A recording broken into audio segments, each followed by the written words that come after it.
Stage की चमचमाती lights Radhya के चेहरे पर पड़ रही थीं, लेकिन उसकी आंखों में एक अजीब सा सूनापन था। सामने बैठे जजों के पैनल और सामने लगे कैमरों की लेंस सीधे उसकी रूह को टटोल रहे थे। पूरा देश इस लाइव टीवी टेलीकास्ट को सांस रोककर देख रहा था।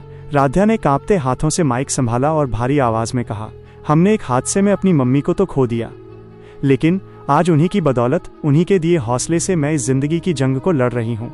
राध्या की इस बात पर अभी ऑडियंस की आंखों में आंसू आए ही थे कि तभी जजों की कुर्सी पर बैठा एक रसूखदार जज गुस्से में अपनी जगह से उठ खड़ा हुआ।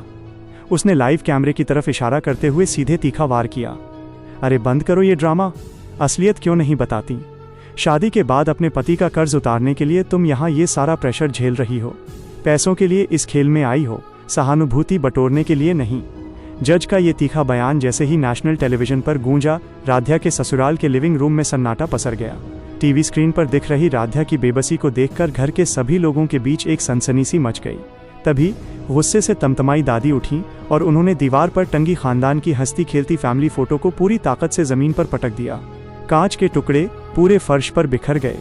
दादी ने गुस्से में चीखते हुए कहा, देख लिया सबने, देख लिया इस बहू को बाहर कमाने भेजने का नतीजा।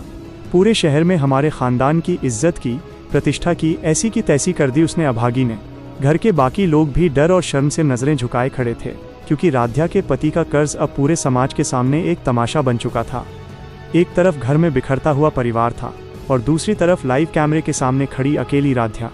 जज के इस सनसनीखेज खुलासे ने राध्या के सामने दो रास्ते छोड़ दिए थे, या तो वो इस बेइज्जती से टूटकर शो छोड़ दे, या फिर इस झूठे लांछन को अपनी सबसे बड़ी ताकत बना ले। अब पूरी दुनिया की नज़रें राध्या के अगले कदम पर टिकी थीं। ये देखना वाकई रोंगटे खड़े कर देने वाला होने वाला था कि अपनों के गुस्से और समाज के इस कड़वे सच के बीच घिरी राध्या इस मंच पर अपनी मां के सपनों की जंग जीत पाती है, या फिर अपनों की नफरत और कर्ज के इस जाल में हमेशा के लिए हार जाती है।